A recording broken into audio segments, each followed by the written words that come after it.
Benarkah roh leluhur akan setega itu menyakiti keturunannya di bumi? Ya, ketika mungkin sang Preti Sentana pernah melakukan kekeliruan atau kesalahan yang dalam tanda kutip dikatakan sebagai sesuatu yang melanggar etika kesepakatan yang diyakini oleh keluarga tersebut.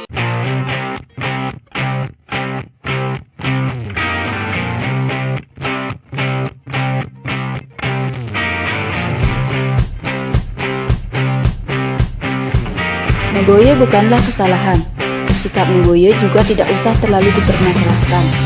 Maka silahkan Meboye jika itu menjadi pintu pembuka dan penyemangat kita untuk mendalami sesuatu lebih lanjut guna menemukan kebenaran sejatinya. Tetapi jangan pernah Meboye jika Anda tidak mempunyai ulasan dan alasan yang lebih logis untuk tidak mempercayai isi konten video ini. Ini adalah video tentang opini, analisa, dan sudut pandang yang kemungkinan bisa sama atau bahkan jauh berbeda dari apa yang Anda pikirkan. Maka hargai perbedaan dan silahkan tulis sudut pandang Anda di kolom komentar. Adwaita adalah konsep Adwaita bahwasanya Atman dan Brahman itu akan kembali menyatu seperti udara yang terperangkap dalam balon. Ketika balonnya pecah, maka udara tersebut akan menyatu kembali kepada udara bebas. Mungkin pada saat penyatuannya masih ada beberapa partikel yang berbeda, tetapi lama-kelamaan itu akan tetap menjadi satu. Seperti halnya air sungai, ketika air laut dipanaskan menguap menjadi bentuk, kemudian menjadi hujan, kemudian turun ke danau, mengalir lewat sungai, dan akhirnya akan kembali lagi ke samudra luas. Pada waktu air sungai ini bercampur menjadi lautan, yang memang di sana di muara antar pertemuan tersebut mungkin masih ada berbeda, masih ada sifat-sifat air sungai yang tidak persis sama dengan air lautan. Tetapi lama-kelamaan ketika dia semakin masuk ke dalam samudra, tidak ada identitas yang berbeda lagi. Sang roh juga demikian.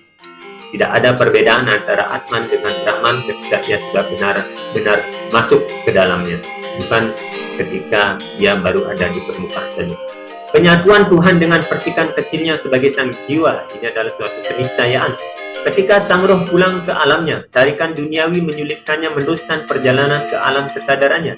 Di saat seperti itulah peran para roh leluhur untuk mengantar, membimbing, menyadarkan sang roh akan kesemestaan dirinya yang memiliki sifat dan ciri-ciri yang sama dengan sang sumber, yakni Brahman itu sendiri. Pengantaran menuju kesadaran leluhur, kesadaran semesta, kesadaran sejati, itu merupakan tugas para roh leluhur saat roh kita tiba di alam sana. Sebab mereka yang belum mencapai kesadaran semesta, tidak mencapai kesadaran Tuhan, bagaimana mereka akan mengenali Tuhan ataupun menemuinya di alam sana?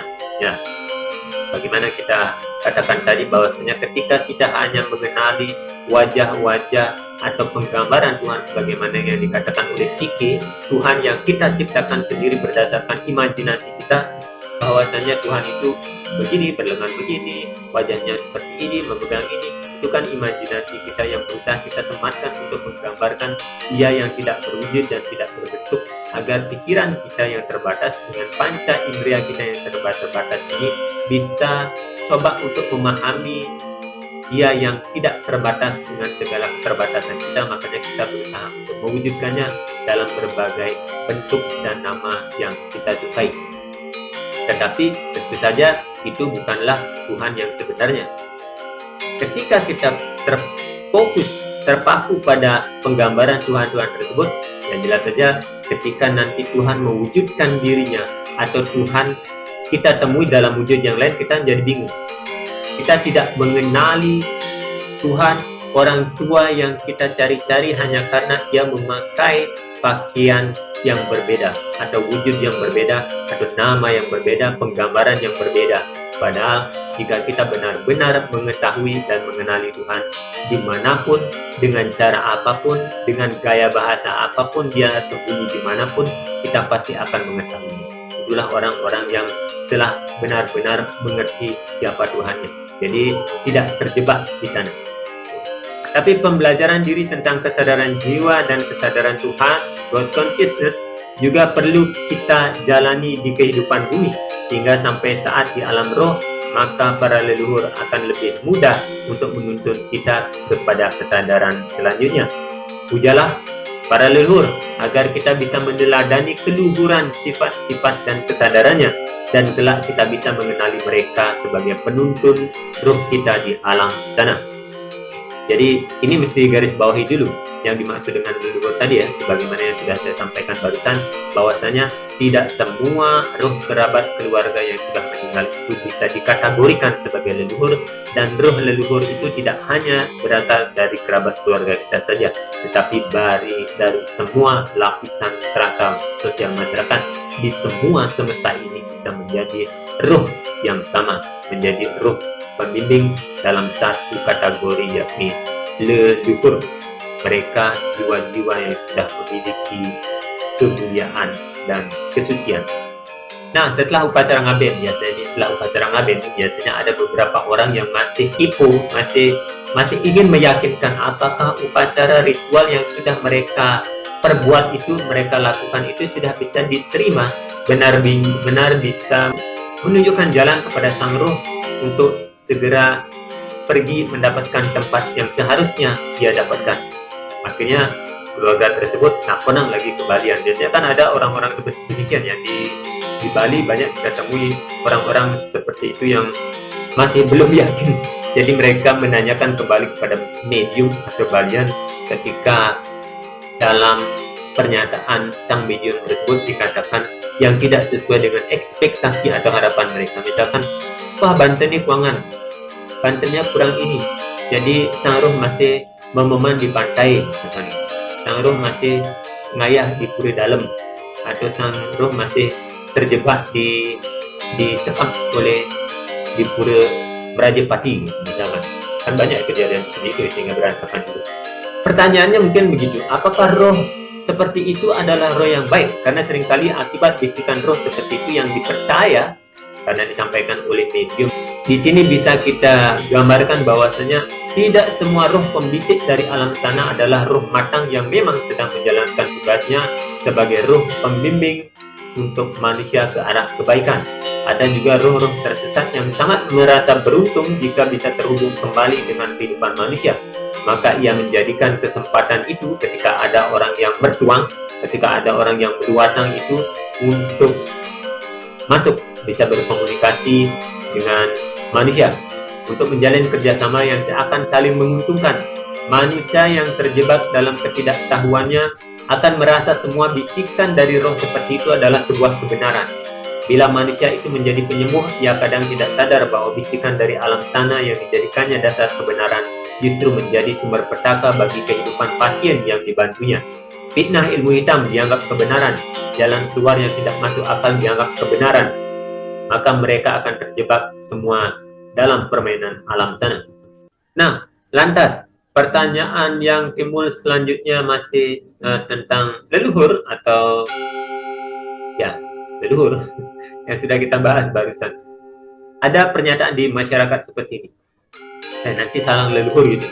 Kalau misalkan Anda tidak melakukan ini, Anda salang leluhur. Wah, adik-adik salang leluhur. Kok kayaknya leluhur itu tidak lagi seperti namanya, memiliki kemuliaan. Kok senang sekali menyalah-nyalahkan, mengutuk-utuki representannya atau orang lain yang dianggapnya tidak bersesuaian dengan keinginan. Apakah ini benar? Kita coba lihat gambarannya. Benarkah roh leluhur akan setega itu menyakiti keturunannya di bumi?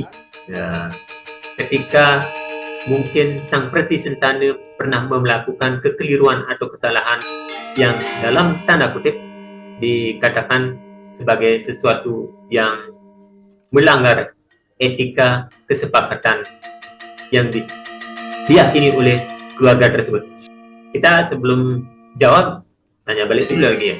Apakah sifat-sifat luhur atau mulia akan menghasilkan tindakan menyakiti atau membuat penderitaan? Nah, itu analoginya begitu. Apakah sumber air yang jernih akan mengeluarkan atau mengalirkan hal-hal yang kotor? Tidak, biasanya tidak kan? Sumber air yang bersih akan mengalirkan air yang bersih. Sumber air yang kotor kemungkinan akan mengalirkan hal-hal yang kotor. Jadi jika leluhur itu dikatakan sebagai ia yang memiliki kesucian, apakah mungkin kemudian akan tercetus ide untuk menyalahkan, menyesatkan, bahkan mengutuki dan menyakiti keturunannya? Secara logis tentu tidak. Secara logis saya tidak akan menyetujuinya. Sama seperti ini, kita tidak bisa mengklaim diri sebagai orang baik, orang suci, tetapi ketika apa yang kita keluarkan itu berupa sumpah serapah, cacian, caci maki, bahasa-bahasa kasar dan lain sebagainya, lalu kita mengklaim diri sebagai orang baik, tentu orang tidak akan percaya. Dari sikap, kata-kata, perilaku tersebut orang akan bisa melihat baik atau buruknya. Seperti ini yang dinamakan leluhur juga tidak mungkin akan melakukan hal-hal seperti itu. Bahkan seorang ayah atau ibu yang masih hidup di bumi, yang mencintai anak-anaknya secara alami tanpa perlu kesadaran spiritual, tidak akan menyakiti anak-anak mereka. Ya, saya dalam keluarga, seberapapun kesalahan yang dimiliki oleh seorang anak, itu rasa kasih sayang itu selalu lebih besar.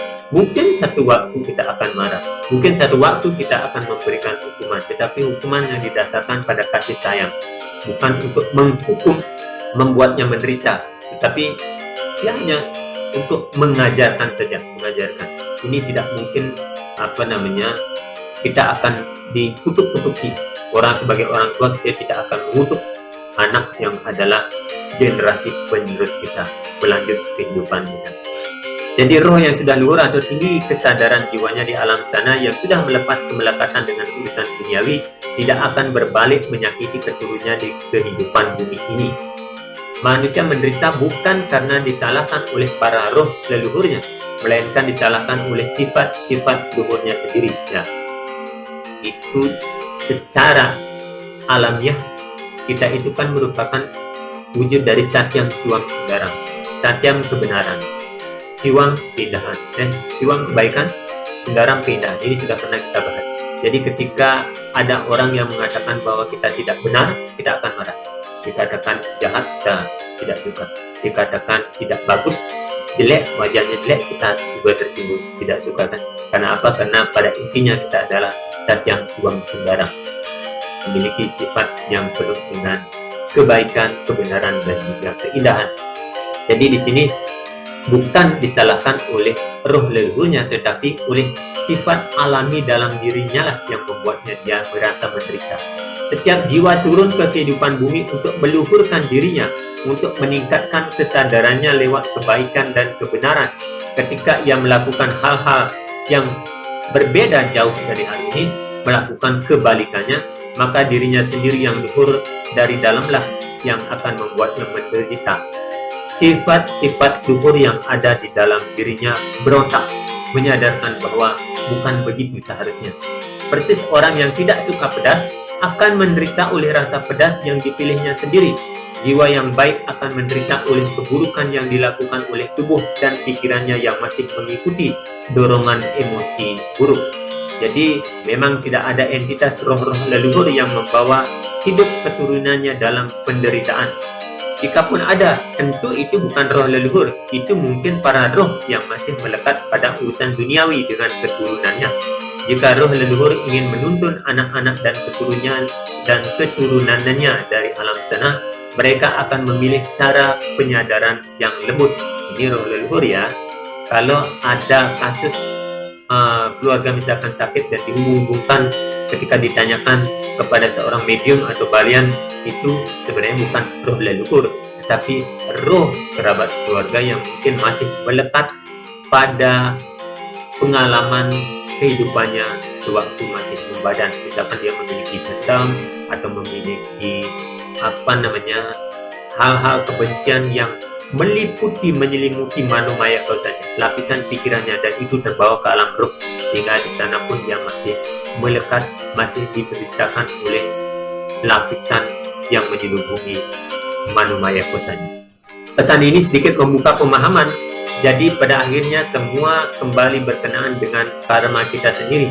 Pahala tidak memilih karma, melainkan menyertai karma itu sendiri. Oke, kembali ke cerita di video sebelumnya. Setelah sang roh ditemani atau disambut oleh roh-roh keluarganya, dan ketika roh yang berhasil meneruskan perjalanannya akan disambut oleh roh-roh kerabat pendahulunya, roh leluhur atau roh pembimbingnya. Di Bali sering disebut sebagai Betari Yang Guru. Sang roh kemudian memasuki masa perenungan. Ia seakan diajak menyaksikan suatu rekaman perjalanan hidup terakhirnya di bumi. Di saat itu, dalam kesadarannya sebagai sang roh, ia bisa mengamati dan menilai semua yang dialaminya dengan kebijaksanaan dan pemahaman yang berbeda. Saat itulah ia bisa menimbang perbuatannya sendiri di bumi dan menyadari mana karma atau tindakan yang tidak sesuai dengan tujuan kelahirannya sebelumnya dan mana misi jiwa yang telah ia jalani dengan benar. Tidak ada yang menghakiminya. Ia dihakimi oleh kesadarannya sendiri. Kebutuhan akan pengalaman rasa dan pemahaman atas sebuah pengetahuan kesadaran membuat sang roh membutuhkan kehidupan baru untuk dijadikan kesempatan membenahi semua itu. Nah, kita kembali ke pertanyaan di awal yang sempat saya singgung. Bagaimana halnya dengan cerita-cerita atau kisah yang beredar di masyarakat, khususnya masyarakat Hindu di Bali, bahwasanya beberapa arwah atau roh tersebut itu sedang mengayah sebelum diaben, biasanya demikian. Sebelum diaben itu kan dikatakan bahwasanya sang roh itu mengayah di pura dalam sebagai juru sapuh atau tukang canang. Apakah ini kebenaran? Ya, kita tidak tahu juga. Saya sendiri tidak tahu, belum pernah melihat penampakan di pura dalam itu ada roh yang ngayah mutbut padang atau ngarit. Apakah mereka ngayah di sana? Ya, saya belum pernah. Ataukah mereka sedang ngayah? Saya juga tidak pernah mendengarnya atau mendengar dari orang-orang yang dekat rumahnya di pura dalam tersebut ada penampakan orang-orang yang sedang berjahitan dan di sana di sana. Jadi tidak berani moyai, tetapi juga tidak berani mengiyakan. Jadi kita coba untuk lihat dari sudut pandang yang berbeda. Kita coba kaji bagaimana. Pura dalam adalah juga tempat suci di dalam diri. Nah, ini kan disebut pura dalam. Makanya ada di istilah mesiwa diraga, siwa ada di dalam diri kita sendiri. Tubuh kita adalah moving temple atau pura yang berjalan, yaitu pura dalam juga. Ia bermakna sebagai jiwa atau sang roh itu sendiri.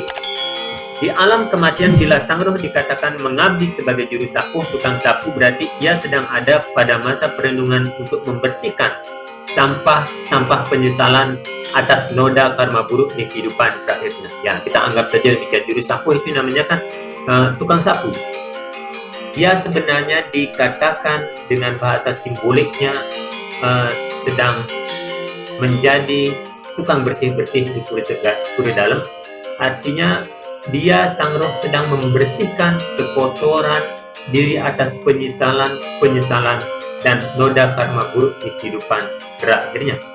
Bila sang roh dikatakan sedang mengabdi sebagai juru canang, berarti ia sedang ada dalam masa mengumpulkan, merangkai bahan-bahan kesadaran bagi dirinya. Ia mengaturkan pengetahuan kesejatian, kesungguhan, dan kebenaran bagi dirinya. Sebab canang itu artinya resmi dan sungguh-sungguh sejati. Canang kan demikian. Kalau kita mengaturkan sesuatu itu, canang bisa jadi simbol dari badan kita, simbol dari kesungguhan pikiran kita ketika ingin terhubung kepada Tuhan. Dengan membersihkan diri dari noda kenangan karma buruk masa lalu, kemudian mengisinya dengan benih kesadaran sejati, sang roh akan siap untuk memilih jenis kehidupan baru yang akan dijalaninya di kehidupan selanjutnya.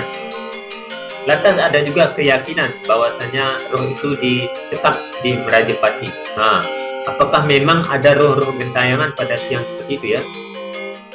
Nah, tadi kita membahas tentang roh-roh gentayangan, roh-roh yang belum menemukan jalan pulang. Tetapi dalam satu keyakinan dikatakan bahwa roh-roh seperti itu supaya tidak menjadi buta cuil atau roh gentayangan, roh penasaran itu biasanya kan katanya disekap di Merajapati. Itu korelasinya bagaimana?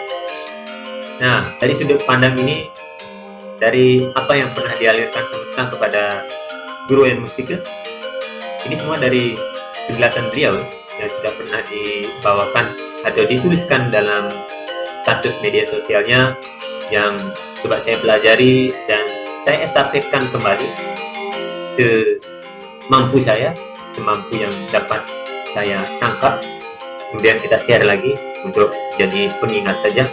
Di sana dipisahkan bahwasanya pura itu adalah tempat suci. Raja Pati artinya inti, raja dan pati, gitu kan?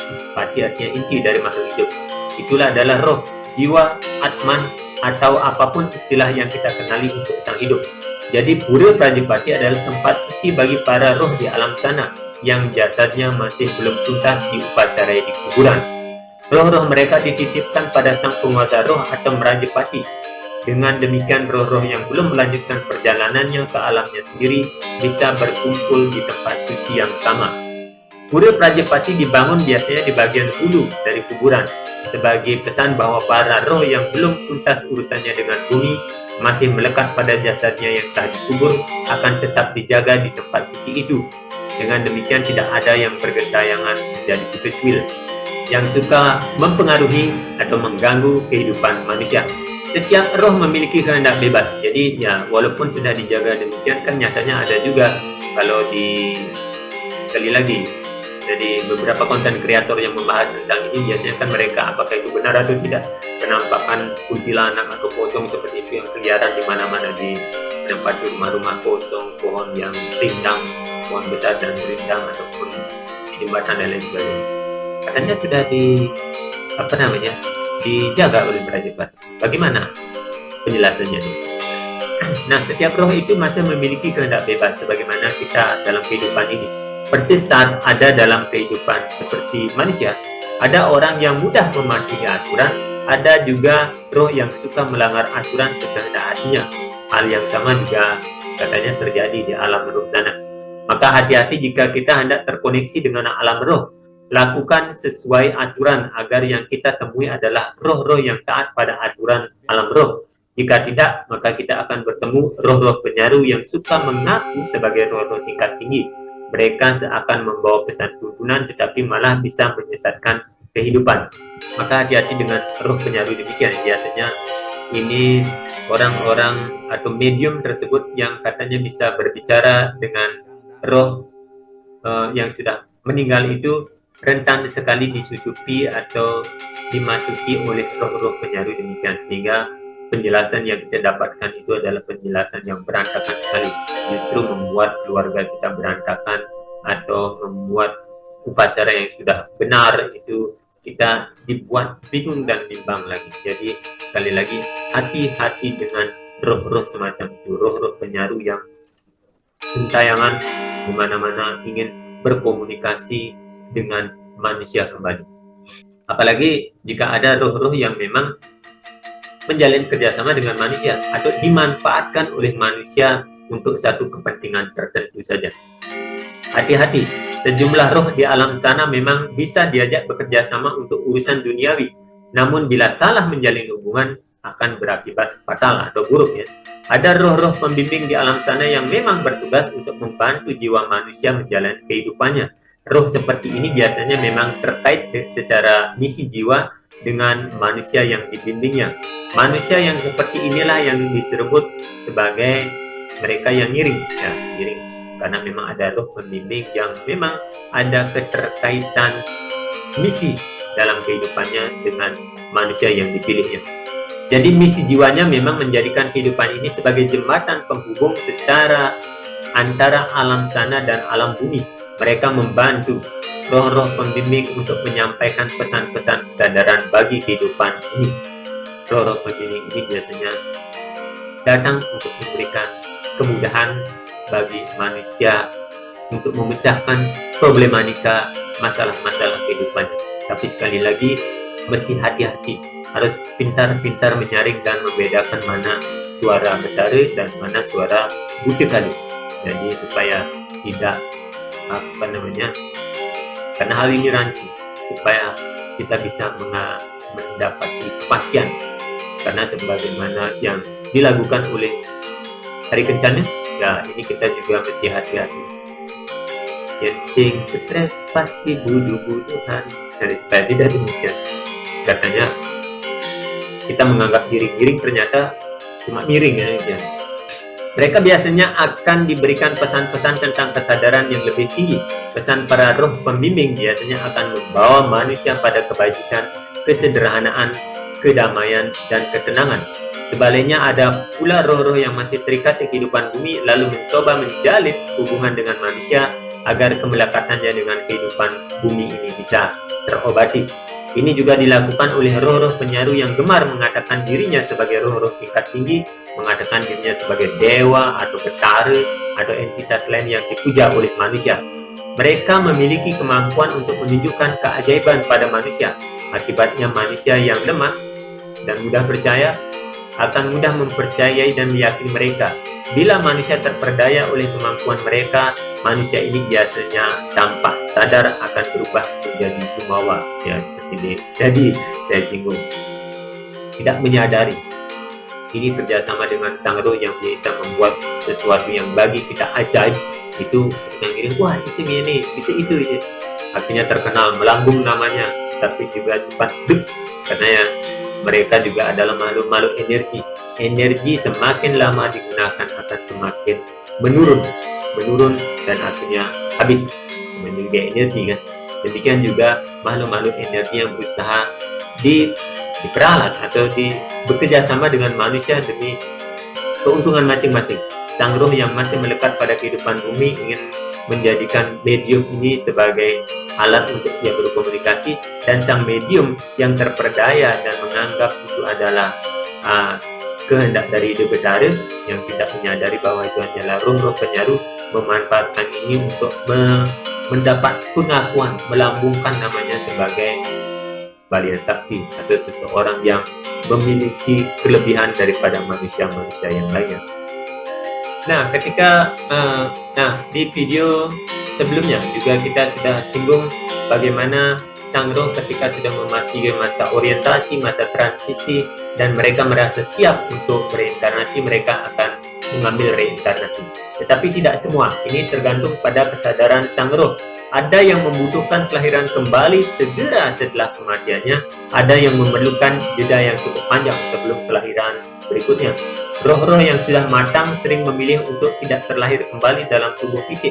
Mereka memilih melakukan tugasnya dari alam sana. Para roh yang memilih terlahir kembali akan melewati beberapa tahapan sebelumnya, sebab kelahiran kembali akan membawa mereka memasuki lagi kondisi yang terbatas dalam tubuh fisik materialnya. Semua kesadaran yang telah diraih di alam roh akan terlupakan saat memasuki tubuh fisik, lalu memulai lagi mengenali kesadaran itu dengan susah payah. Kemudian ada pertanyaan mungkin dari agama lain yang memang tidak ada istilah pembakaran jenazah di tempat tersebut akan merasakan seperti ini, seperti pernyataan Ibu Desa Darmawati yang sebenarnya dia Hindu, tapi pernyataannya itu aneh karena mungkin dia tidak benar-benar menyelami agama sebelumnya yang dianutnya. Jadi ia menyinggung tentang upacara kremasi, upacara pembakaran jenazah yang dikatakan mengerikan sekali, yaitu karena kita mempersepsikan diri, menganggap diri kita sang dehi itu seperti tubuh, merasakan ketika badan ini kena api itu panasnya bukan main, apalagi ketika kita berpikir kita direbus di neraka atau dibakar hidup-hidup, itu kan kengeriannya luar biasa. Itu kalau kita menyamakan diri dengan badan. Tetapi kalau kita sudah mati sebagai sang roh, yang sebagaimana yang sudah saya singgung di awal tadi kan, tidak ada rasa sakit apapun, bahkan gatal pun tidak akan terasa, karena kita sudah menjadi sesuatu yang lain, makhluk energi. Sebab jika itu dikatakan sebagai hal yang mengerikan, maka tentu akan lebih mengerikan kembali jika kita bertahun-tahun dikubur, kemudian dikerubuti oleh ulat belatung dan memakan kita secara sedikit demi sedikit. Betapa gatalnya, betapa menyakitkannya ketika mulut hidung kita dimasuki ulat belatung, mata kita juga direbut ulat belatung untuk menghancurkan badan ini. Mana lebih menyiksa, mana yang lebih mengerikan dibandingkan dengan badan kita dibakar hanya beberapa menit kemudian hilang daripada bertahun-tahun berada di alam kubur lalu dikerubuti cacing dan ulat-ulat belatung. Tentu itu lebih mengerikan lagi jika kita berpikir bahwa kita adalah badan, tetapi kita kan tidak badan. Nah, kengerian inilah yang bentuk nyata yang ingin dilatih untuk dilenyapkan dalam rangkaian acara Mabed di Bali. Di Bali, kehidupan dan kematian adalah perayaan. Kehidupan adalah perayaan tibanya sang jiwa memasuki tubuh manusia untuk hidup di dunia penuh cahaya, sedangkan kematian adalah perayaan berpulangnya sang jiwa ke rumah sejatinya yang penuh cahaya. Mari pulang, marilah pulang. Itu kan membahagiakan sekali, seperti anak sekolah yang sudah lama menyelesaikan, sudah lama bersekolah, belajar, menjenuhkan mungkin berjam-jam, dan ketika dia pulang ke rumah dibayangkan sambutan orang tua yang begitu hangat dan akan mendapatkan kesempatan untuk bermain dengan orang tua, berkumpul dalam kebahagiaan bersama orang tua, maka kepulangan menjadi sesuatu yang mengindahkan, sesuatu yang dirindukan dan membahagiakan. Kepulangan sang jiwa ke alamnya yang penuh cahaya akan terhalang oleh kemelekatan kita terhadap tubuh dan kenangan di bumi yang sangat dicintainya. Api panas pembakaran adalah cara sederhana sebenarnya untuk melepas sebuah ikatan. Sebagaimana kalau di bumi kita, kalau kita memanaskan air itu adalah untuk melepaskan ikatan oksigen dengan hidrogen. Panas itu melepaskan. Jadi ketika dalam upacara kremasi pembakaran jenazah itu adalah untuk melepaskan ikatan antara badan materi dengan alam rohani, dengan alam sang roh berupa energi. Ketika dibakar, materi ini musnah, tidak terlihat lagi kenangan-kenangan yang ada bersama badan tersebut juga lebih mudah untuk dihilangkan. Kemelekatan jiwa dengan kenangan dan dalam keluarganya akan dilepas lewat upacara mempepegat atau memutus, agar yang tersisa adalah keikhlasan melepas sang jiwa untuk pulang. Ante atau rantai sebagai simbolik segala ikatan keduniawian juga dilepas dengan tiup pengentar, pisau pemutus kemelekatan cinta pada dunia. Jika masih ada sisa ketidakikhlasan melepas bumi, maka sang roh akan diperciki pula dengan tirta pengentas pada sang mati, agar jiwanya ikhlas melanjutkan perjalanannya pulang. Tidak boleh lagi keluarga ikhlas, sang jiwa juga ikhlas. Itu fungsi dari banten pengentas, tirta pengentas, dan juga upacara mempepegat yang biasanya disertakan dalam upacara kematian atau upacara mabed yang dilakukan oleh orang-orang itu di Bali.